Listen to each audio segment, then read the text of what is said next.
죽은 남편의 핸드폰이 켜졌다. 봉안당 계단을 내려오던 박영자의 휴대폰이 진동했습니다. 화면에 뜬 이름을 본 순간 그녀의 발이 그 자리에 얼어붙었습니다. 발신자 한기석. 49제를 마치고 돌아오는 길 죽은 남편에게서 문자가 온 겁니다. 당신 말대로 했어. 이제 마지막 부탁이야. 짧은 한 줄이었지만 영자는 그 문장이 남편의 목소리로 들리는 것 같았습니다.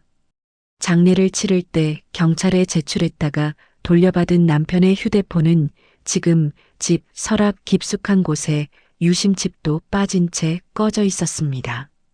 누군가 장난을 치는 걸까요? 아니면 정말로 저 세상에서 남편이 보낸 걸까요?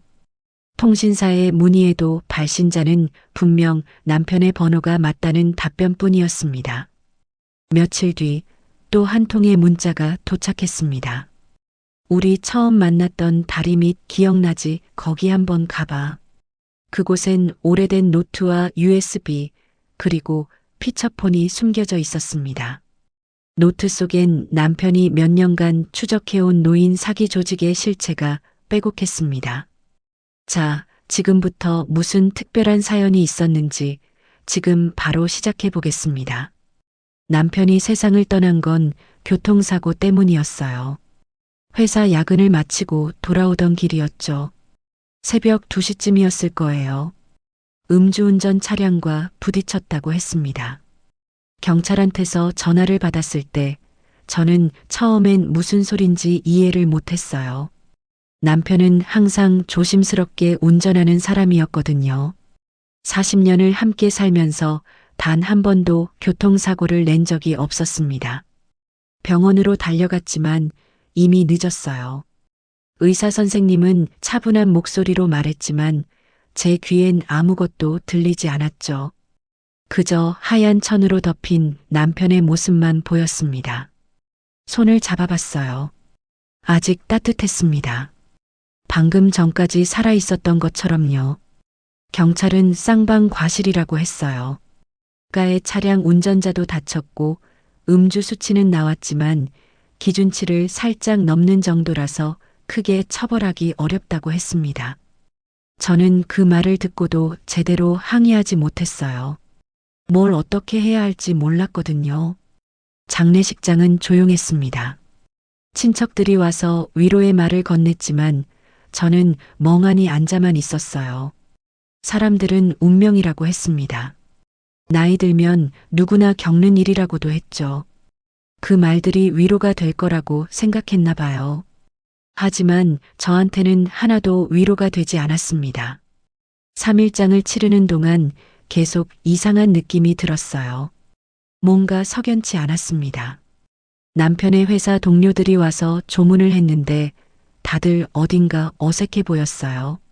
시선을 피하는 것 같기도 하고 뭔가 말하고 싶은데 참는 것 같기도 했죠. 형님, 정말 좋은 분이셨어요. 그렇게 갑자기 가실 줄 몰랐습니다. 다들 그런 말만 했어요.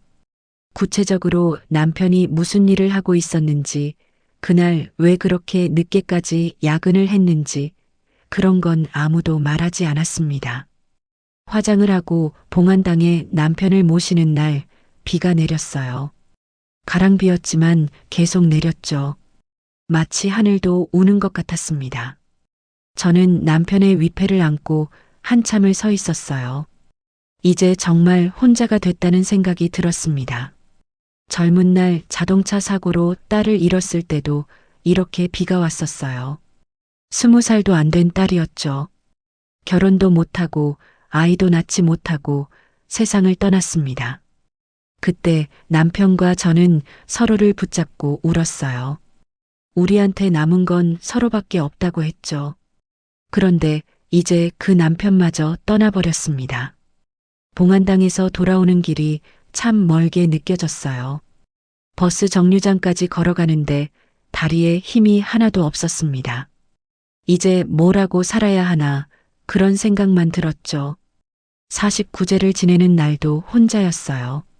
친척들한테 연락했지만 다들 바쁘다고 했습니다. 뭐 이해는 했어요. 남의 집 일에 계속 신경 쓸 수는 없는 거니까요. 저는 혼자 봉안당에 가서 제사상을 차렸습니다. 영감, 잘 지내고 있어요? 위패 앞에 앉아서 혼자 중얼거렸어요. 나는 잘 못 지내고 있어요. 당신 없으니까 집이 너무 휑하고 밥 먹을 때마다 눈물이 나요. 한참을 그렇게 앉아 있다가 이제 일어나야겠다 싶었어요. 계속 여기 앉아 있을 수는 없잖아요. 저는 천천히 일어나서 봉안당 계단을 내려갔습니다. 버스 정류장에 도착해서 시간표를 보고 있는데 주머니 속 휴대폰이 진동을 했어요. 문자가 온 거였죠. 별 생각 없이 화면을 봤습니다. 그 순간 심장이 멎는 줄 알았어요. 발신자 한기석. 남편 이름이었습니다. 죽은 남편한테서 문자가 온 거예요. 손이 떨렸습니다. 화면을 다시 확인해 봤어요. 분명히 남편 이름이 맞았습니다. 문자 내용을 읽어봤죠. 당신 말대로 했어. 이제 마지막 부탁이야. 저는 그 자리에 주저앉을 뻔했어요. 다리에 힘이 풀렸거든요. 주변 사람들이 이상하게 쳐다봤지만 신경 쓸 겨를이 없었습니다. 떨리는 손으로 문자를 몇 번이고 다시 읽었어요. 당신 말대로 했다니요. 무슨 말이죠? 저는 남편한테 뭘 말대로 하라고 한 적이 없는데요. 아니, 생각해보면 남편은 평생 제 말을 잘 안 들었어요. 맨날 잔소리한다고 했죠. 담배 끊으라고 해도 안 끊고, 술 적당히 마시라고 해도 안 듣고, 건강검진 받으라고 해도 미루고, 그러면서 항상 웃으며 알았다 알았다고만 했습니다. 그런데 지금 이 문자는 어쩐지 진짜 남편의 목소리 같았어요. 말투도 그렇고 표현도 그렇고요. 버스가 왔지만 타지 못했어요. 그냥 멍하니 서서 휴대폰만 들여다봤습니다. 다음 버스가 올 때까지 계속 화면을 보고 있었죠. 집에 돌아와서도 정신이 하나도 없었어요. 현관문을 열고 들어갔는데 남편이 있을 것 같았습니다. 거실 소파에 앉아서 TV를 보고 있을 것 같았어요. 하지만 집은 텅 비어 있었죠. 저는 곧장 안방으로 들어가서 서랍을 열었습니다. 남편의 휴대폰이 있는 곳이었어요. 장례 직후 경찰에 제출했다가 돌려받은 거였죠. 저는 직접 유심칩을 빼서 따로 보관했습니다. 혹시나 해서요. 뭔가 중요한 게 있을 것 같아서요. 휴대폰을 꺼내봤어요. 분명 꺼져 있었습니다. 전원 버튼을 눌러봤지만 반응이 없었어요. 배터리가 완전히 방전된 상태였죠. 그럼 대체 누가 남편 번호로 문자를 보낸 걸까요? 저는 곰곰이 생각해봤습니다. 누군가 장난을 치는 걸까요? 아니면 통신사 오류일까요? 하지만 그러기엔 문자 내용이 너무 구체적이었어요. 당신 말대로 했다는 말, 마지막 부탁이라는 말. 이건 아무나 할 수 있는 말이 아니었습니다. 밤새 잠을 못 잤어요. 계속 문자를 읽고 또 읽었습니다. 혹시 정말 저 세상에서 남편이 보낸 걸까? 그런 생각도 들었어요. 하지만 말이 안 되잖아요. 죽은 사람이 문자를 보낼 수는 없는 거니까요. 다음 날 아침, 저는 통신사 고객센터에 전화를 걸었습니다. 여보세요. 저기 혹시 제 남편 번호로 문자가 발송된 기록 좀 확인해 주실 수 있나요? 고객님, 번호 말씀해 주세요. 저는 남편 번호를 알려줬어요. 상담원이 잠시 조회를 하더니 또박또박 말했습니다. 고객님, 발신 기록 확인됩니다. 그저께 새벽 3시 42분에 고객님 번호로 문자 한 통이 발송됐네요. 그게 어떻게 가능하죠? 그 번호 주인은 돌아가셨는데요. 상담원의 목소리가 조금 당황스러워졌어요. 아, 그러시군요. 죄송합니다만 저희는 발신 기록만 확인 가능하고요. 어떤 단말기에서 보냈는지, 누가 보냈는지까지는 알 수 없습니다. 그럼 어떻게 해야 하나요? 혹시 예약 발송 기능을 사용하셨을 가능성도 있는데요. 예약 발송이요? 네, 미리 문자를 작성해 두고 특정 날짜에 자동으로 발송되도록 하는 기능이 있습니다. 통화를 끊고 나니 더 혼란스러웠어요. 예약 발송이라니. 남편이 그런 걸 할 줄 알았을까요? 평소에 휴대폰도 잘 못 다루던 사람인데요. 며칠 동안 계속 그 생각만 했습니다. 밥을 먹어도 맛이 없고 잠을 자도 푹 자지지 않았어요. 친구들이 전화해서 밥이나 먹자고 했지만 다 거절했습니다. 지금은 아무도 만나고 싶지 않았어요. 그렇게 일주일쯤 지났을 때였습니다. 저녁을 먹고 설거지를 하고 있는데 또 휴대폰이 진동을 했어요. 심장이 쿵 내려앉았습니다. 설마 또 급하게 거실로 나가서 휴대폰을 집어들었어요. 역시나 남편 번호였습니다. 우리 처음 만났던 다리밑 기억나지? 거기 한번 가봐. 이번엔 더 구체적인 내용이었어요. 장소까지 나와 있었습니다. 남편과 제가 처음 만났던 다리. 그곳은 저희 둘만 아는 곳이었어요. 젊은 시절 돈도 없고 방도 없던 때였죠. 데이트할 돈이 없어서 그냥 밤새 걸으며 이야기를 나누곤 했습니다. 그 다리 밑에서 처음 손을 잡았고 첫 키스도 했어요.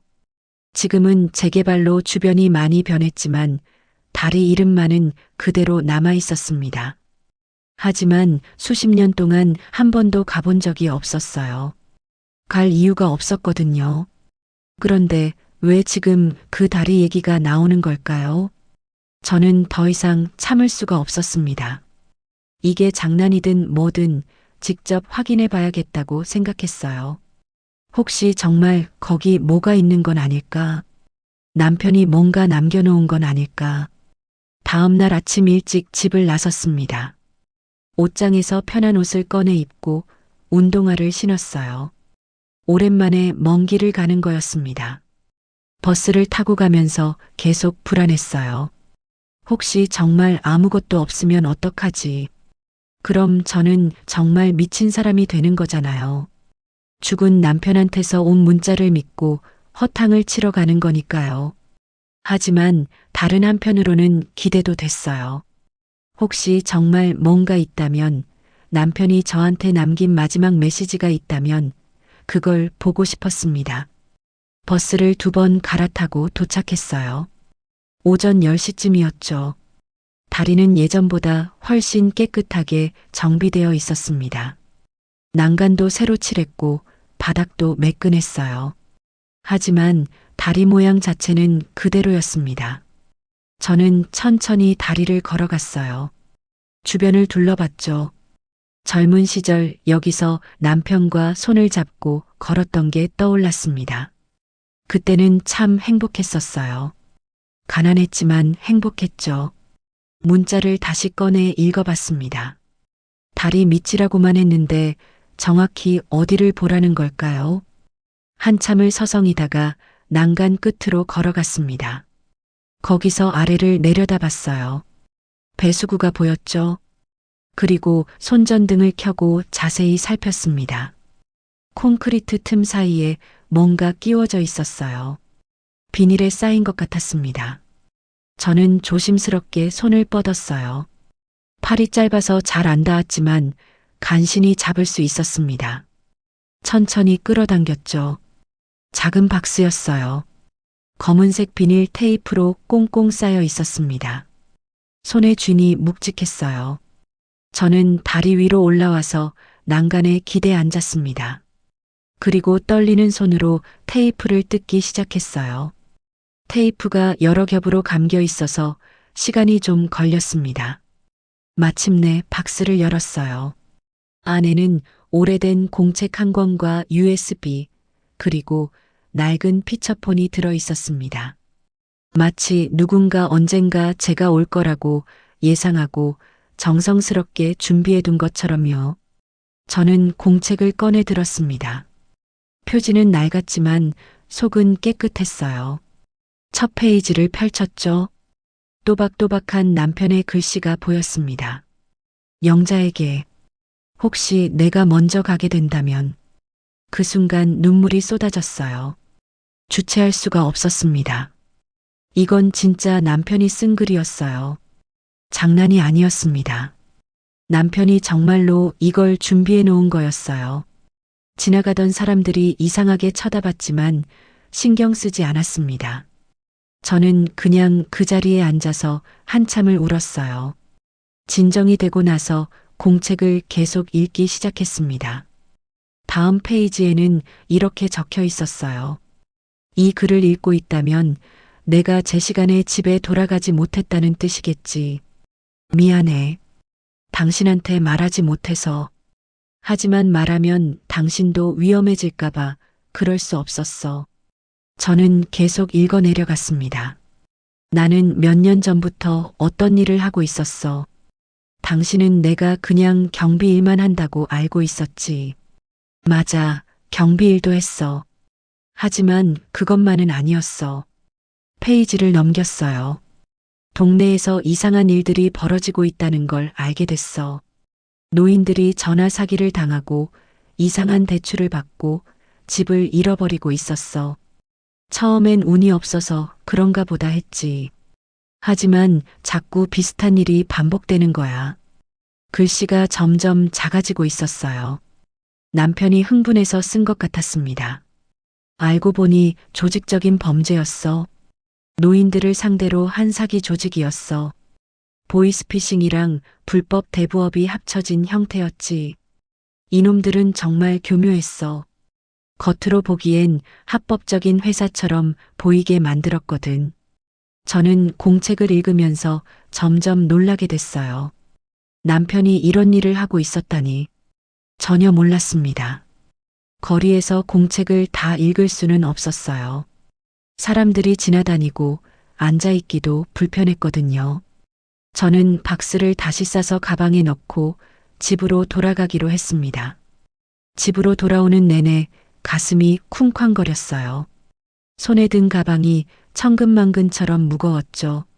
남편이 대체 무슨 일을 하다가 이런 걸 준비해 놓은 걸까요?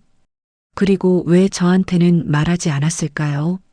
집에 도착해서 거실 소파에 앉았습니다. 박스를 다시 꺼내고 공책을 처음부터 차근차근 읽기 시작했어요. 처음 몇 페이지는 평범한 일기 같았습니다.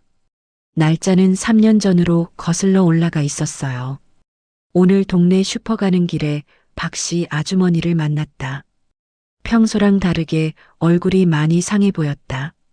무슨 일 있냐고 물었더니 전화로 사기를 당했다고 한다. 아들 이름을 대면서 급하게 돈이 필요하다고 해서 계좌로 보냈는데 알고 보니 사기였대. 경찰에 신고했지만 돈은 돌려받기 어렵다고 한다. 다음 페이지에는 비슷한 내용이 계속 이어졌어요. 최근 들어 이상한 전화가 자주 온다. 대출 권유 전화다. 이자가 싸다고 정부 지원 상품이라고 한다. 하지만 뭔가 수상하다. 말투가 너무 달콤하고 조건이 너무 좋다. 동네 회관에서 무료 건강검진을 한다는 전단지를 봤다. 한빛노인복지재단이라는 곳이다. 가보니 정말 건강검진을 해주더라. 하지만 검진 후에 상담이라는 걸 한다. 보험이며 투자며 여러 가지를 권유한다. 남편은 이런 일들을 꼼꼼하게 기록하고 있었어요. 요즘 들어 확신이 생긴다. 이건 우연이 아니야. 조직적으로 노인들을 노리는 범죄다. 나는 이놈들의 구조를 알아내야겠다고 결심했다. 페이지를 넘기니 갑자기 내용이 구체적으로 변했습니다. 내가 회계사 출신이라는 걸 이용하기로 했다. 이 조직이 운영하는 컨설팅 회사에 접근했다. 돈 세탁을 도와줄 수 있다고 제안했다. 놈들은 관심을 보였다. 저는 공책을 읽으면서 점점 더 놀랐어요. 남편이 일부러 사기 조직에 접근한 거였습니다. 첫 미팅을 했다. 사무실은 강남에 있었다. 겉으로 보기엔 멀쩡한 회사였다. 직원들도 정장을 입고 있었고 명함도 있었다. 하지만 하는 일을 들어보니 완전히 사기였다. 다음 페이지에는 조직 구조가 그려져 있었어요. 맨 위에 원장이라고 불리는 사람이 있고 그 밑에 여러 단계가 있었습니다. 조직은 생각보다 크고 치밀했다. 원장 밑에 설계사 출신 브로커들이 있고 그 밑에 현장에서 발품 파는 사람들이 있다. 그리고 법률 자문을 맡은 변호사까지 있다. 모두가 역할을 나눠 맡고 있었다. 남편은 회사 이름, 사람들 이름, 연락처까지 적어놨어요. 정말 수사 기록 같았습니다. 이들이 쓰는 수법은 이렇다. 먼저 무료 건강검진이나 무료 강좌로 노인들을 모은다. 그 다음 개인정보를 수집한다. 재산 상황, 자녀 유무, 건강 상태 등을 파악한다. 그리고 가장 취약한 부분을 공략한다. 저는 읽으면서 소름이 돋았어요. 이렇게 교묘하게 노인들을 속이다니. 예를 들어 치매 환자가 있는 집은 요양비 문제를 들먹인다. 자녀와 사이가 안 좋은 노인은 독립 자금을 제한한다. 외로운 노인은 투자로 돈을 벌어 자녀한테 인정받자고 부추긴다. 모두 약점을 파고든다. 페이지를 계속 넘겼습니다. 가장 악질적인 건 서류 조작이다. 노인들은 서류를 잘 읽지 못한다. 그걸 이용해서 집 담보대출을 끼워 넣는다.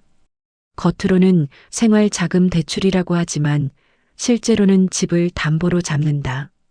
이자율도 엄청나게 높다. 저는 읽으면서 화가 났어요. 이런 나쁜 놈들이 있다니. 그때 한 이름이 눈에 들어왔습니다. 서지은, 45살. 편의점 야간 알바를 한다. 혼자 딸을 키우고 있다. 어머니가 치매에 걸려서 요양원 비용이 필요했다. 급하게 돈을 빌렸다가 이 조직에 걸렸다. 그 옆에 남편은 이렇게 적어놨어요. 이 사람만큼은 꼭 살리고 싶다. 이유는 나만 안다. 영자한테는 말할 수 없다. 아직은. 무슨 이유일까요? 저는 서지은이라는 이름을 본 적도 들은 적도 없었습니다. 대체 왜 남편이 이 사람을 특별히 도우려고 했을까요?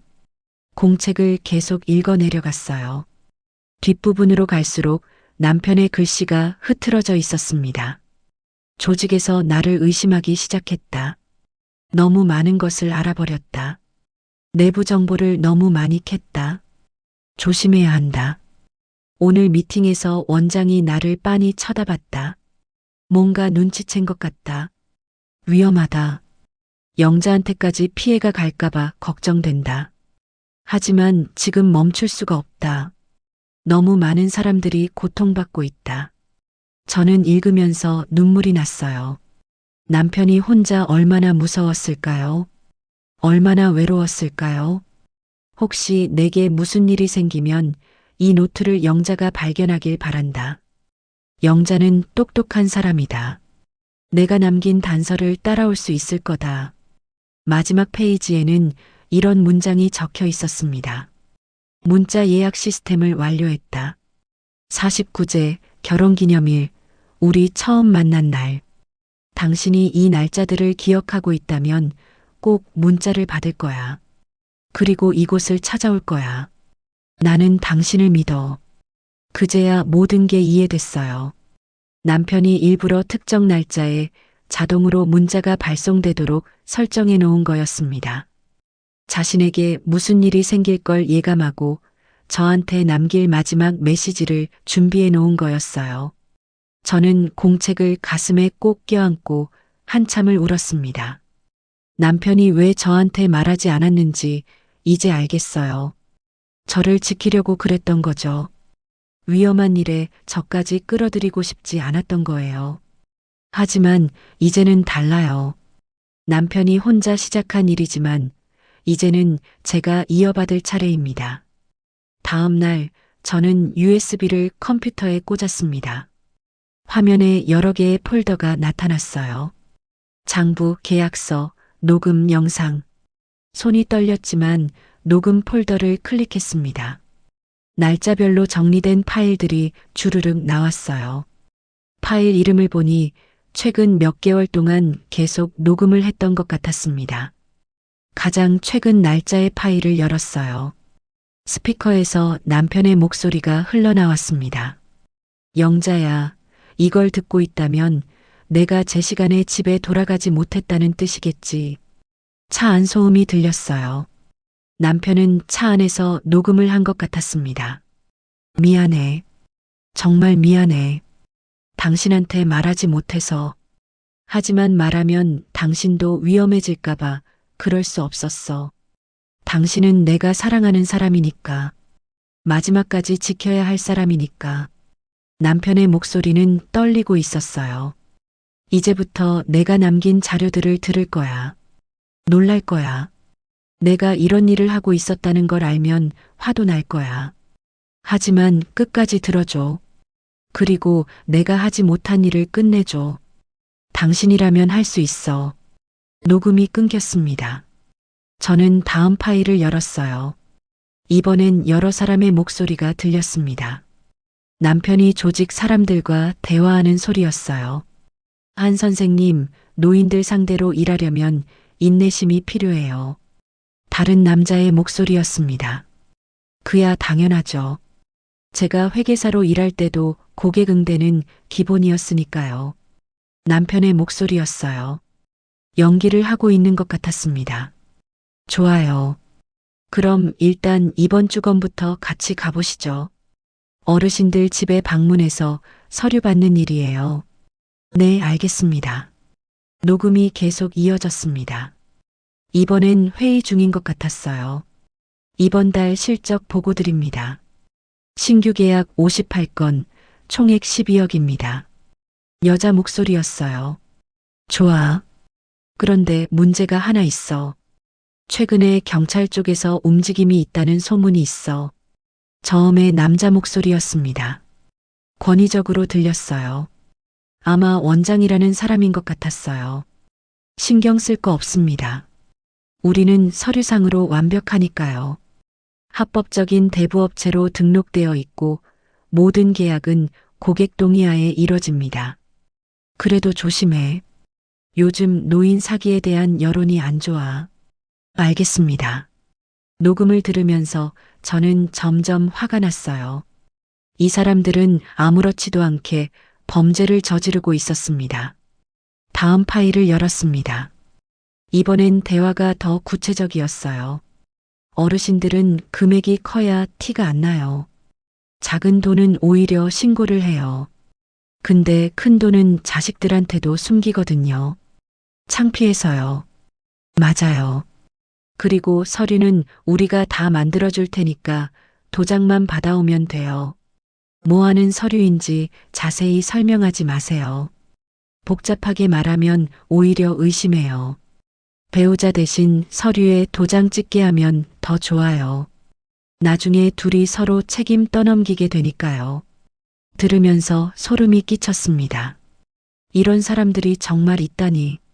저는 계속 파일을 열어봤어요. 수십 개의 녹음이 있었습니다. 남편은 몇 달 동안 꾸준히 녹음을 했던 거예요. 한 파일에서는 구체적인 사기 수법이 나왔어요. 집을 담보로 묶어두면 이자는 평생 나와요. 원금은 절대 못 갚게 만드는 거죠. 이자만 계속 받다가 나중에 집을 처분하면 돼요. 장기보험을 가장한 사망보험도 좋아요. 프리미엄은 적게 받는 것처럼 보이지만 실제로는 엄청난 수수료가 붙어요. 재개발 보상금 정보를 미리 알아내서 그 지역 노인들한테 접근하는 것도 방법이에요. 보상금 나오면 바로 회수하면 되니까요. 저는 듣다가 잠시 멈췄어요. 너무 화가 나서 더 들을 수가 없었습니다. 하지만 참았어요. 끝까지 들어야 했으니까요. 남편이 목숨 걸고 모은 증거들이었으니까요. 다른 파일을 열었습니다. 이번엔 남편이 여자와 대화하는 소리가 들렸어요. 서지은 씨, 이 서류 절대 도장 찍으면 안 돼요. 남편의 목소리는 진지했습니다. 왜요? 대출 서류라고 했는데. 여자의 목소리는 불안해 보였어요. 겉으로는 대출 서류처럼 보이지만 자세히 보면 집 담보 계약이에요. 이거 찍으면 당신 집 날아가요. 그럼 어떡해요? 이미 빚이 너무 많아서 갚을 수가 없는데 어머니 요양원 비용도 내야 하고 여자는 울먹이고 있었습니다. 빚 구조를 다시 짜봐요. 제가 회계사 출신이니까 도와드릴 수 있어요. 방법은 있어요. 정말요? 네. 그러니까 제 말만 믿고 따라와요. 그리고 딸아이 앞에서는 절대 포기하면 안 돼요. 아이가 보고 있어요. 감사합니다. 정말 감사합니다. 녹음이 끝났습니다. 저는 그 여자가 바로 공책에 나왔던 서지은이라는 걸 알았어요. 남편이 특별히 도우려고 했던 사람. 대체 왜 남편은 이 사람을 그토록 지키려고 했을까요? 다른 녹음들도 계속 들었습니다. 남편이 얼마나 위험한 사람들 사이에서 외줄타기 하듯 정보를 모았는지 실감할 수 있었어요. 한 파일에서는 남편이 위협받는 소리도 들렸습니다. 한 선생님, 요즘 질문이 너무 많으신 거 아니에요? 아, 그냥 업무 파악 차원에서요. 우리 일은 아는 것만큼만 알면 돼요. 너무 깊이 알려고 하면 곤란해요. 알겠습니다. 남편의 목소리는 긴장되어 있었어요. 저는 녹음을 들으면서 처음으로 남편의 진짜 모습을 보는 것 같았어요. 집에서는 맨날 TV 보면서 투덜대던 할아버지가 밖에서는 이렇게 용감하게 싸우고 있었던 겁니다. 왜 나한테는 말하지 않았을까요? 함께 싸울 수도 있었는데. 하지만 동시에 알 것도 같았어요. 남편은 저를 지키고 싶었던 거죠. 위험한 일에 저까지 끌어들이고 싶지 않았던 거예요. 저는 며칠 동안 USB 속 자료들을 계속 봤습니다. 녹음도 듣고 장부도 보고 계약서도 봤어요. 남편이 얼마나 꼼꼼하게 증거를 모았는지 알 수 있었습니다. 그러다가 연락처 파일을 발견했어요. 그 안에는 몇 개의 전화번호와 이름이 적혀 있었습니다. 그 중 하나가 최도윤 형사였어요. 저는 용기를 내서 그 번호로 전화를 걸었습니다. 여보세요. 서울서부서 최도윤입니다. 낮고 피곤한 목소리였어요. 저는 한기석의 아내인데요. 잠시 전화 너머가 조용해졌습니다. 숨소리만 들렸어요. 아줌마, 드디어 연락 주셨네요. 저를 아세요? 한기석 씨랑 저 오래전부터 같이 움직이던 사이였어요. 저는 깜짝 놀랐어요. 같이요? 네. 아저씨가 조직을 추적하고 있다는 걸 알고 제가 비공식적으로 도와드렸어요. 위에서 수사가 막혀서 정식으로는 못했지만요. 그럼 남편이 무슨 일을 하는지 아셨어요? 네. 아저씨는 정말 대단한 분이셨어요. 혼자서 조직 안으로 들어가서 증거를 모으셨거든요.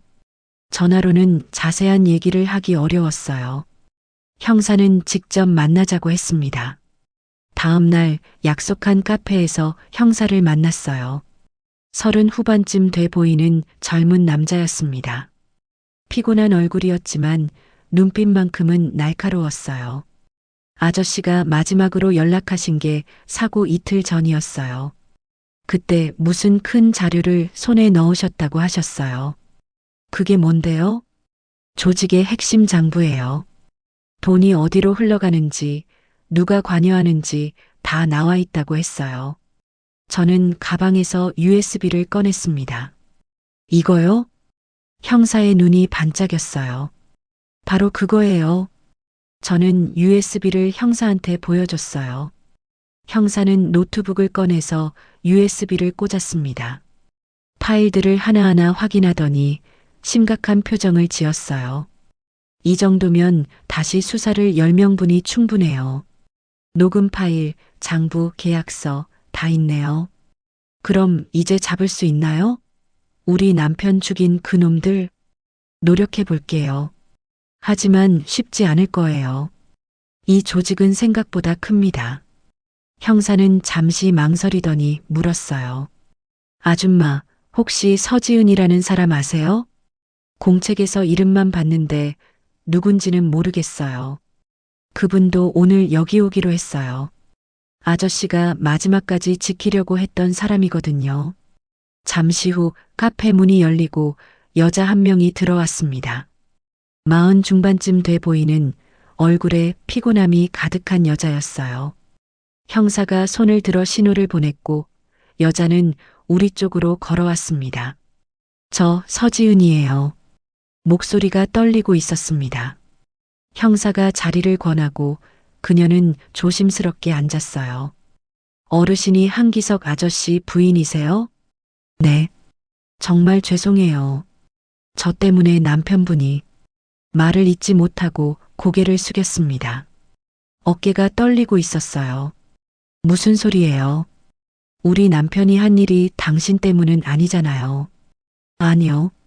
아저씨가 저를 도우려다가 그렇게 되신 거예요. 지은은 눈물을 닦으며 말했습니다. 처음 만난 건 1년 전쯤이었어요. 제가 편의점에서 야간 알바를 하고 있었는데 아저씨가 가끔 들르셨어요. 그래서요? 어느 날 아저씨가 말씀하셨어요. 당신 요즘 이상한 대출 받지 않았냐고요. 제가 깜짝 놀랐죠. 어떻게 아셨냐고 물으니까 당신 어머니 치매 때문에 급하게 돈이 필요해 보인다고 하셨어요. 지은은 계속 말을 이어갔어요. 알고 보니 제가 빌린 대출이 사기였어요. 이자율도 말도 안 되게 높았고 담보 조건도 이상했어요. 아저씨가 서류를 보시더니 이거 큰일 날 뻔했다고 하셨어요. 그래서요? 아저씨가 도와주셨어요. 빚 구조를 다시 짜주시고 어떤 서류에 도장을 찍으면 안 되는지 알려주셨어요. 덕분에 집을 잃지 않았어요. 저는 지은의 말을 듣고 있었지만 계속 그녀 뒤에 서 있는 아이를 보고 있었어요. 16쯤 돼 보이는 여자아이였습니다. 그 아이를 보는 순간 가슴이 철렁 내려앉았어요. 눈빛이 말투가 왠지 모르게 낯익었습니다. 오래전에 잃어버린 제 딸을 보는 것 같은 묘한 감정이 스쳤죠. 저게 당신 딸이에요? 네. 지수예요. 고등학생이에요. 저는 아이를 계속 바라봤어요. 이상했습니다. 왜 자꾸 제 딸이 생각나는 걸까요? 우리 같이 움직여봐요. 형사가 말했습니다. 아줌마 남편이 남긴 자료들, 이거 제대로만 정리하면 조직 전체를 무너뜨릴 수 있어요. 어떻게요? 일단 USB 속 자료를 분석해야 해요. 돈의 흐름을 파악하고 조직 구조를 명확히 하고 피해자 명단도 정리해야 해요. 제가 뭘 도와드릴 수 있을까요? 많아요. 아줌마가 직접 목격한 것들도 증거가 될 수 있어요. 그렇게 저희 셋은 작은 팀을 꾸리게 됐습니다.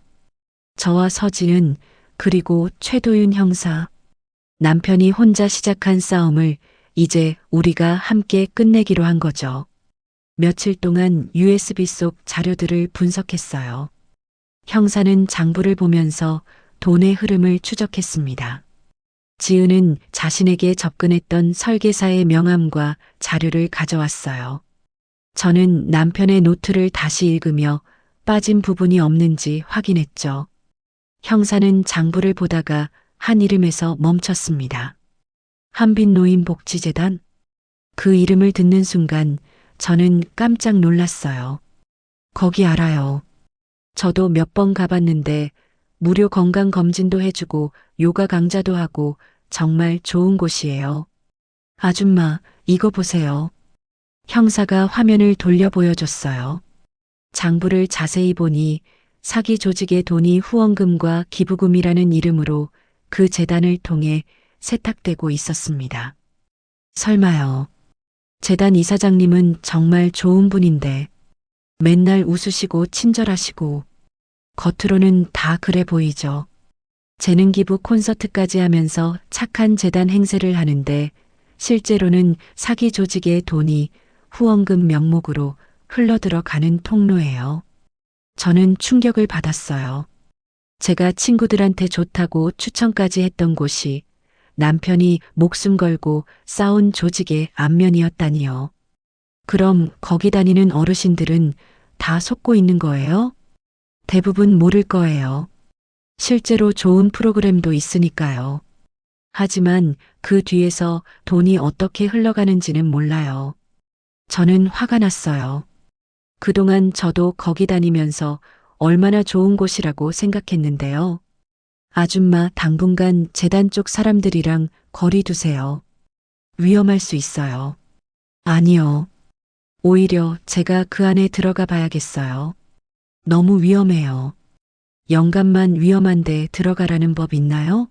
나도 한때는 맨몸으로 애 키운 여자예요. 이 정도 할 수 있어요. 형사는 걱정스러운 표정을 지었지만 결국 고개를 끄덕였어요. 그럼 조심하세요. 절대 혼자 움직이지 마시고 항상 연락하세요. 알았어요. 저희는 역할을 나누기로 했어요. 형사는 법적 근거를 모으고 수사 자료를 정리하기로 했습니다. 지은은 과거 자신에게 접근했던 설계사의 흔적을 찾기로 했어요. 저는 재단 프로그램에 다시 참여하면서 내부를 살피기로 했죠. 다음 주에 재단에서 노후 재무 설계 무료 강좌가 열렸습니다. 저는 아는 척하며 자연스럽게 참석했어요. 평소처럼 밝게 인사하고 다른 어르신들과 이야기도 나눴죠. 강의실에는 20명 정도의 노인들이 앉아 있었어요. 다들 진지한 표정으로 강사를 바라보고 있었습니다. 강사는 젊은 여자였어요. 정장을 입고 밝게 웃으며 말했습니다. 어르신들, 자식들한테 손 안 벌리고 살려면 이자라도 불려야죠? 요즘 은행 이자가 얼마나 낮은지 아세요? 어르신들이 고개를 끄덕였어요. 그래서 오늘은 어르신들께 특별한 상품을 소개해 드리려고 해요. 정부에서 지원하는 노후 안정 자금인데 이자율이 아주 좋아요. 강사는 PPT를 띄우며 설명을 이어갔어요. 듣고 보니 슬쩍슬쩍 특정 상품을 추천하는 패턴이 보였습니다. 결국 고위험 상품 가입이나 불필요한 보험 전환으로 이어지는 구조였죠. 저는 일부러 관심 있는 척했어요. 강의 중간에 질문도 하고 열심히 메모도 했습니다. 강의가 끝나고 상담 시간이 있었어요. 상담사가 저한테 다가왔습니다. 어르신, 오늘 강의 어떠셨어요? 아, 좋았어요. 근데 제 경우엔 어떻게 하면 좋을까요? 어르신 상황을 좀 여쭤봐도 될까요? 네. 저는 일부러 자세히 말했어요. 남편이 작년에 돌아가셨다는 것, 집이 있다는 것, 예금이 조금 있다는 것. 상담사의 눈빛이 변했어요. 아, 남편분이 교통사고로 돌아가셨죠? 사실 이런 경우 보상 구조를 잘만 이용하면 더 유리하게 설계할 수 있어요. 어떻게요? 기존에 가입하신 보험이 있으신가요? 네, 몇 개 있어요. 그 보험들을 정리하고 새로운 상품으로 갈아타시면 보상금도 더 받으실 수 있고 이자 수익도 높일 수 있어요. 상담사는 서류를 꺼내서 설명하기 시작했어요. 저는 일부러 어리숙한 척하면서 계속 질문을 했습니다.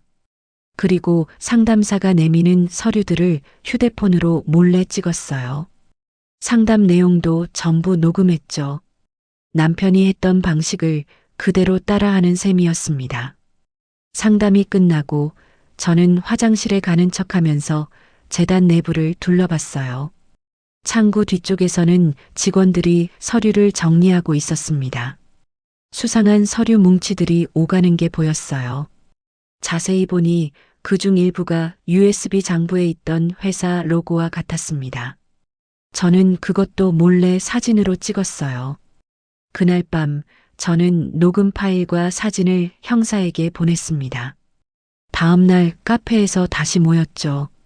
아줌마, 이거 대단한데요. 상담사 말투도 그렇고 권유하는 상품도 그렇고 전형적인 사기 패턴이에요.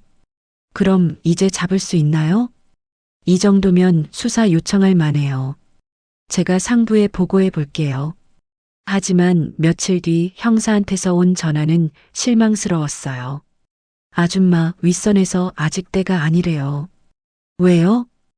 한빛재단이 지역에서 평판이 좋거든요. 사회 공헌도 많이 하고 그런 곳을 함부로 건드리면 여론이 안 좋을 수 있대요. 그럼 언제까지 기다려야 하나요? 확실한 증거가 더 필요해요. 지금은 정황만 있거든요. 저는 화가 났지만 참았어요. 급하게 움직여서 실패하는 것보다 확실하게 준비하는 게 나으니까요. 그 사이 조직 쪽에서도 저희 움직임을 눈치챈 것 같았어요. 재단에 다시 갔을 때 상담사가 은근히 말했거든요. 어르신, 몇 년 전에도 남편분이 이런 자료 가져가셨었는데 기억나세요? 네. 아, 아니에요. 제가 착각한 것 같네요. 하지만 그 눈빛은 분명 뭔가를 알고 있었어요. 저는 이미 리스트에 올라가 있다는 걸 직감했습니다. 며칠 뒤 저는 시장에 장을 보러 갔어요. 평소처럼 야채 가게도 들르고 생선 가게도 들렀죠. 그런데 계속 누군가 저를 따라오는 것 같았습니다. 뒤돌아보니 험상궂게 생긴 남자가 서 있었어요. 눈이 마주치자 남자는 천천히 제 쪽으로 걸어왔습니다. 할머니, 누구세요? 그냥 인사드리려고요. 요즘 쓸데없는 일에 관심 갖지 마세요. 노인은 조용히 사는 게 좋아요. 협박이었어요. 저는 소리를 지르려고 했지만 목이 메어서 나오지 않았습니다. 그때 시장 상인들이 달려왔어요. 야, 여기서 뭐 하는 거야? 할머니한테 무슨 짓이야? 남자는 혀를 차고는 빠르게 사라졌어요. 상인들이 저를 부축하며 물었습니다. 할머니, 괜찮으세요? 저 사람 아는 사람이에요? 아니요, 모르는 사람이에요. 집에 돌아와서도 한동안 떨렸어요. 정말 무서웠습니다. 하지만 동시에 화도 났어요. 이 사람들은 노인을 이렇게 협박하는 거였습니다. 저는 형사한테 전화를 걸어서 일을 말했어요. 형사는 심각하게 말했습니다. 아줌마, 이제 정말 조심해야 해요. 혼자 다니지 마시고 항상 연락하세요. 서지은도 비슷한 일을 겪었대요. 알 수 없는 번호로 협박 전화가 왔다고 했습니다. 그때 이립 다물고 살면 너랑 내 딸은 안전하다. 저희는 더 이상 따로 움직이지 않기로 했어요. 서로의 위치를 공유하면서 팀처럼 움직이기로 한 거죠. 형사는 한편으로 남편의 교통사고 기록을 다시 파기 시작했어요. 아줌마, 이 사고 기록이 이상해요. 뭐가요? 표면상으로는 단순 피곤운전으로 처리됐는데 세부 기록을 보면 부자연스러운 점이 많아요. 예를 들면요. 가의 차량 주인이랑 그 차량이 가입한 보험사, 그리고 보험사랑 한빛재단 사이의 거래 내역이 이어져 있어요. 저는 가슴이 철렁 내려앉았어요. 그게 무슨 뜻이에요? 입막기용합의 사건 축소, 보험금 장난이 얽혀 있는 위장사고일 가능성이 높아요. 그럼 우리 남편을 조직이 계획한 사고일 수 있어요. 저는 그 자리에 주저앉고 싶었어요. 남편을 죽인 게 단순한 사고가 아니었다는 거잖아요. 그놈들을 꼭 잡아야 해요. 꼭요. 형사는 제 손을 잡았습니다. 잡을 거예요. 아저씨를 위해서라도 꼭 잡을 거예요. 며칠 뒤 또 낯선 검은 승용차가 집 앞 골목에 나타났어요. 저를 감시하는 것 같았습니다. 눈이 마주치자 바로 빠져나갔지만 분명 경고하는 거였어요. 두려웠어요. 남편이 왜 혼자 싸웠는지 이제 완전히 이해가 갔습니다. 이 사람들은 진짜 위험했어요. 노인 한 명쯤 해치는 건 아무것도 아닌 것처럼 행동했습니다. 하지만 남편 노트의 한 구절이 계속 떠올랐습니다. 겁이 나면 그때 내가 어떤 얼굴로 버텼는지 생각해봐. 나는 당신보다 더 겁이 많은 사람이었어. 하지만 해야 할 일이 있었어. 당신도 할 수 있어. 저는 이를 악물었어요. 여기서 포기할 수 없었습니다. 형사는 공식 라인이 계속 막히자 다른 방법을 생각했어요. 아줌마 언론사 기자한테 제보하는 건 어떨까요? 그게 되나요? 이 판은 우리끼리만 싸울 수 있는 상대가 아니에요. 여론을 움직여야 해요. 내부 고발까지 고려해야 해요. 저희는 조심스럽게 몇몇 기자들한테 자료를 보냈어요. 하지만 대부분 관심을 보이지 않았습니다. 한빛재단은 평판이 좋은 곳이고 함부로 기사를 쓰기 어렵다는 거였죠. 그러던 중 한 젊은 기자가 연락을 해왔어요. 자료 받았습니다. 취재하고 싶은데 직접 만나서 얘기할 수 있을까요? 저희는 그 기자를 만났어요. 30대 초반의 여자 기자였습니다. 이름은 김민주였어요. 이 자료가 진짜면 엄청난 특종이에요. 근데 확실한 증거가 더 필요해요. 뭐가 더 필요한가요? 현장을 잡아야 해요. 실제로 사기가 일어나는 순간을 포착해야죠. 형사가 말했습니다. 그럼 다음 주 목요일이 기회일 수도 있어요. 왜요? 재단이 성과 보고회를 열어요. 언론과 후원자들을 초청하는 큰 행사예요. 저는 그때 생각이 났어요. 남편 번호로 마지막 문자가 왔던 날이 바로 그날이었습니다. 다음 주 목요일 오전 11시 한빛재단 강당 마지막 퍼즐. 저는 형사한테 문자를 보여줬어요. 아저씨가 이미 예상하고 계셨나 봐요. 이날이 결정적인 날이 될 거라고. 왜 하필 이날일까요? 가장 많은 사람들 앞에서 진실을 드러내라는 뜻이겠죠. 착한 얼굴을 가장 강하게 내세우는 자리에서 가면을 벗기는 거예요. 저희는 세밀한 계획을 세웠어요. 형사는 경찰 동료 몇 명을 설득해서 대기시키기로 했습니다. 기자는 카메라를 준비했어요. 저는 일반 참석자인 척 행사에 참여하기로 했죠. 그날이 다가올수록 긴장됐어요. 밤에 잠도 제대로 못 잤습니다. 혹시 실패하면 어떡하지? 혹시 우리가 다치면 어떡하지? 그런 생각들이 계속 들었어요. 하지만 남편을 생각하면 용기가 났습니다. 남편은 혼자서 이 모든 걸 준비했어요. 저는 혼자가 아니었습니다. 형사도 있고 지은도 있고 기자도 있었어요. 드디어 그날이 왔습니다. 목요일 아침 저는 일찍 일어나서 옷을 차려입었어요. 거울을 보니 늙은 할머니가 서 있었지만 눈빛만큼은 젊었을 때처럼 날카로웠습니다. 영감, 오늘 우리가 끝내는 거예요. 당신이 시작한 일을요.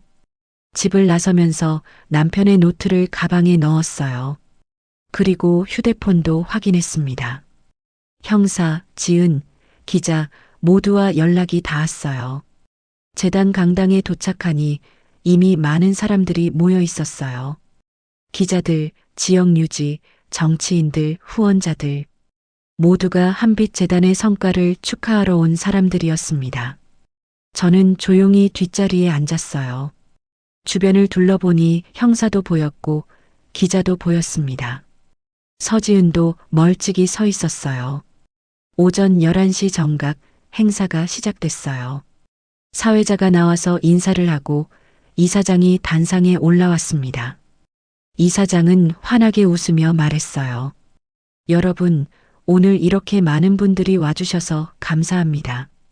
저희 한빛노인복지재단은 지난 5년간 어르신들을 위해 열심히 일해왔습니다. 박수가 터졌어요. 지난 5년간 저희가 도운 어르신이 몇 분인지 아십니까? 무려 3,200명입니다. 화면에 화려한 PPT가 떴어요. 웃고 있는 노인들 사진, 감사 편지, 통계 자료. 앞으로도 저희는 어르신들의 친구가 되겠습니다. 여러분의 노후를 저희가 책임지겠습니다. 사람들이 또 박수를 쳤어요. 바로 그때였습니다. 형사가 움직였어요. 조용히 단상 뒤쪽으로 가서 프로젝터에 연결된 노트북을 바꿔치기 했습니다. 갑자기 화면이 바뀌었어요. 이사장이 당황하며 뒤를 돌아봤습니다. 화면에는 USB에 저장된 진짜 장부가 나타났어요. 후원금이라 적혀 있던 돈이 실제로는 어디서 온 것인지, 어떻게 세탁되는지 자세히 나와 있었습니다. 사람들이 술렁거리기 시작했어요. 그리고 스피커에서 녹음 파일이 재생되기 시작했습니다. 어르신들 계약은 서류 2장이면 끝나요. 집 잃어도 자식들한텐 말도 못해요. 창피해서 집을 담보로 묶어두면 이자는 평생 나와요. 강당이 순식간에 아수라장이 됐어요. 사람들이 웅성거리고 카메라 플래시가 번쩍거렸습니다. 이사장은 당황하며 소리쳤어요. 저건 조작 파일입니다. 누가 저런 걸? 바로 그때 저는 자리에서 일어났습니다. 떨리는 다리로 단상을 향해 걸어갔어요. 사회자가 막으려고 했지만 저는 밀치고 마이크를 잡았습니다. 저 사람들이 제 남편을 죽였어요. 제 목소리가 강당에 울려 퍼졌어요. 제 남편 한기석은 작년에 교통사고로 돌아가셨어요. 하지만 그건 단순한 사고가 아니었어요. 저 사람들이 계획한 거였어요. 사람들이 조용해졌습니다. 모두가 저를 바라봤어요. 남편은 몇 년 동안 이 조직을 추적했어요. 노인들이 속고 있다는 걸 알고 혼자서 증거를 모았어요. 그리고 그 증거를 저한테 남겼어요. 저는 가방에서 남편의 노트를 꺼내 들었습니다. 이게 바로 그 증거예요. 저 사람들이 어떻게 노인들을 속이는지, 어떻게 돈을 빼먹는지 다 여기 적혀 있어요. 이사장이 소리쳤어요. 이 할머니가 정신이 이상해진 거예요. 남편 잃고 충격받아서. 하지만 그때 형사가 나타났습니다. 경찰 배지를 보이며 단상에 올라왔어요. 서울서부경찰서 최도윤입니다. 한빛노인복지재단 이사장과 관계자 여러분, 사기 및 횡령 혐의로 조사받으실 겁니다. 뒤쪽에서 경찰들이 들어왔어요. 체포영장을 들고 있었습니다. 이사장은 도망치려고 했지만 경찰들이 막았어요. 간부들도 수갑을 찼습니다. 강당은 완전히 혼란에 빠졌어요. 기자들은 카메라를 들이대며 사진을 찍었고 후원자들은 당황한 표정으로 서 있었습니다. 형사가 제 옆으로 다가와 속삭였어요. 아줌마, 해냈어요. 아저씨가 못 이룬 걸 이제 우리가 같이 끝냈어요. 저는 단상에서 내려와 의자에 앉았습니다. 다리에 힘이 하나도 없었어요. 하지만 마음은 홀가분했습니다. 서지은이 달려와서 저를 껴안았어요. 어르신, 정말 고생하셨어요. 아니에요. 우리 다 같이 한 거예요.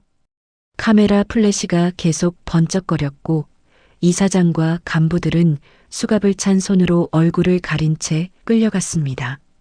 저는 그 모습을 보면서 생각했어요. 이제 남편 번호로 문자가 오지 않을 거라고. 남편이 준비한 마지막 퍼즐이 맞춰진 거니까요. 그날 저녁 뉴스에서 사건이 크게 보도됐어요. 한빛노인복지재단의 실체가 드러났고 전국적으로 알려졌습니다. 노인 사기 조직 적발, 피해액 수백억 원대, 착한 얼굴 뒤에 숨은 범죄, 한빛재단의 민낯. 기사가 쏟아졌어요. 그동안 말 못하고 숨죽여 살던 피해자들이 용기를 내어 신고 전화를 하기 시작했습니다. 저도 피해자예요. 집을 잃을 뻔했어요. 저도 사기당했어요. 그런데 창피해서 말 못했어요. 수사가 확대됐고 조직의 규모는 생각보다 훨씬 컸습니다. 전국 곳곳에 비슷한 재단과 회사들이 있었어요. 며칠 뒤 검찰이 정식으로 기소했어요. 이사장과 간부들은 구속됐습니다. 국가 피해자 보상 절차도 시작됐고 일부 돈은 회수되어 비탄감과 생활 지원에 쓰였어요. 서지은의 빚도 상당 부분 조정됐습니다. 딸아이는 장학 지원을 받아 대학 진학을 준비하게 됐고요. 저는 지은의 딸 사진을 볼 때마다 이상한 감정이 들었어요. 왜 자꾸 제 딸이 떠오르는 걸까요? 며칠 뒤 형사가 조심스럽게 말했습니다. 아줌마, 한 가지 알려드릴 게 있어요. 뭔데요? 조사 과정에서 나온 건데요. 서지은 씨 어머니가 젊은 시절 아줌마 딸이랑 같은 공장에서 일했대요. 저는 놀라서 말을 잇지 못했어요.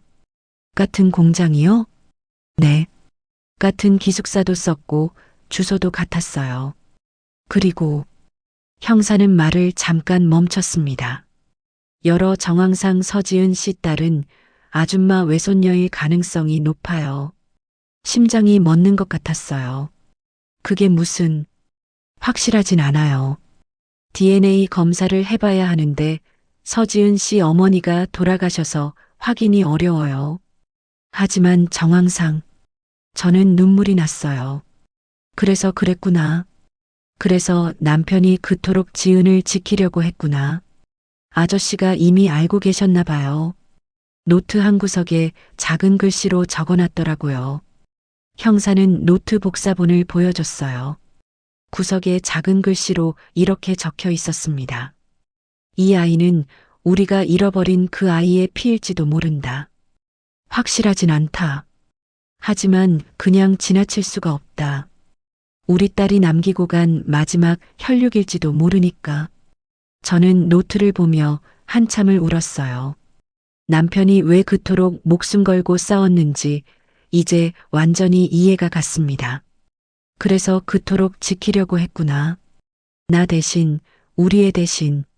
저는 하늘을 보며 중얼거렸습니다.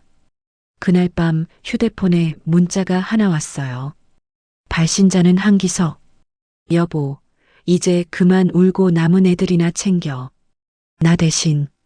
저는 문자를 읽고 또 읽었어요. 형사는 예약 발송이나 시스템 오류일 거라고 했지만 저는 굳이 따지지 않았습니다. 중요한 건 그 문장이 지금의 저를 움직이게 한다는 거였어요. 남은 애들을 챙기라는 말. 저는 이제 뭘 해야 할지 알았습니다. 몇 달 뒤 한빛재단이 사용하던 건물 일부가 이름을 바꿔 다시 문을 열었어요. 노인 사기 피해자 지원센터. 저는 자원봉사자로 출근하면서 새로 찾아오는 어르신들 손을 꼭 잡아드렸습니다. 이제부터는 아무 서류나 그냥 도장 찍으시면 안 돼요. 같이 봅시다. 제가 도와드릴게요. 어르신들은 고마워했어요. 어떤 분은 우시기도 했습니다. 할머니 같은 분이 계셔서 다행이에요. 천만에요. 저도 당할 뻔했어요. 우리 다 같이 조심해야 해요. 제 책상 위에는 남편의 낡은 노트와 USB, 그리고 죽은 뒤로 한 번도 켜지지 않은 휴대폰이 조용히 놓여 있습니다. 가끔 그 위에 손을 얹고 속삭여요. 당신 말대로 했어요. 이제 내 마지막 부탁은 우리가 사랑하던 사람들 계속 지켜보는 거예요. 남편이 혼자 시작한 싸움이었지만 이제는 여러 사람이 함께하고 있습니다. 서지은도 이젠 센터에서 저랑 같이 일해요. 자기도 피해자였으니까 다른 피해자들을 더 잘 이해할 수 있다고 했습니다. 형사도 가끔 들러서 법률 상담을 도와줘요. 퇴근 후에 시간을 내서 오는 거죠. 며칠 전엔 지은의 딸이 대학 합격 소식을 가지고 왔어요. 아이는 환하게 웃으며 저를 껴안았습니다. 할머니 합격했어요. 장학금도 받았어요. 그래, 축하해. 정말 잘했어. 할머니 덕분이에요. 할머니랑 엄마가 없었으면 저 대학도 못 갔을 거예요. 무슨 소리. 내가 열심히 해서 그런 거지. 아이를 안고 있으니 마음 한구석이 따뜻해졌어요. 오래전에 잃어버린 딸을, 그리고 만나보지 못한 손녀를 이제라도 되찾은 것 같았습니다. 남편의 휴대폰은 지금도 꺼져 있어요. 하지만 가끔 그 문자들을 다시 읽어봅니다. 당신 말대로 했어. 우리 처음 만난 다리 밑으로 와. 다음 주 목요일 오전 11시. 여보 이제 그만 울고 남은 애들이나 챙겨. 문자는 더 이상 오지 않지만 남편이 남긴 메시지는 여전히 제 삶을 이끌고 있습니다. 노후에도 싸울 수 있는 이유. 사랑이 끝난 뒤에도 남는 책임. 남편이 그걸 알려준 거예요. 오늘도 저는 센터 문을 열고 들어옵니다. 책상 위 남편의 노트를 쓸어내리고 새로 들어온 상담 신청서를 펼쳐봐요. 어제는 82살 할아버지가 오셨어요. 집을 담보로 대출을 받으라는 전화를 받았다고 하시더라고요. 할아버지, 그거 사기예요. 절대 하시면 안 돼요. 그래요? 정부 지원 상품이라고 했는데 그렇게 말하는 게 수법이에요. 같이 자세히 봅시다. 저는 할아버지한테 서류를 자세히 설명해 드렸어요. 어디가 함정인지, 무엇을 조심해야 하는지. 아이고, 할머니 덕분에 큰일 날 뻔했네요. 다행이에요. 앞으로 이런 전화 오면 바로 저희한테 연락하세요. 한 장 한 장 상담 신청서를 읽다 보면 남편이 왜 이 싸움을 시작했는지 이해가 갑니다. 누군가는 해야 할 일이었으니까요. 창밖으로 햇살이 들어옵니다. 따뜻한 오후예요. 지은이 차를 내오고 형사가 전화로 새로운 제보를 알려주고 센터는 오늘도 분주하게 돌아가요. 어제 휴대폰에 이런 알림들이 왔습니다. 피해자 보상금 지급 안내. 서지은 채무 조정 완료. 지원센터 개소식 초대장. 그리고 읽지 않은 문자 하나가 남아 있었어요. 발신자 한기석. 저는 조심스럽게 문자를 열어봤습니다. 아직 안 끝났다. 우리가 사랑한 사람들 계속 이어진다.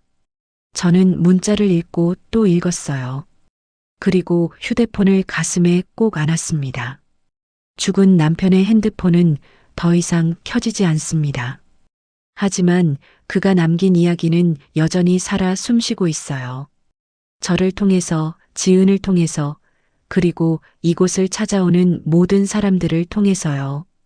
이제 저는 압니다. 사랑은 끝나지 않는다는 걸. 사람은 떠나도 그가 남긴 용기는 계속 이어진다는 걸. 남편이 마지막으로 남긴 문장처럼 우리가 사랑한 사람들은 계속 이어집니다. 끝나지 않아요. 절대로.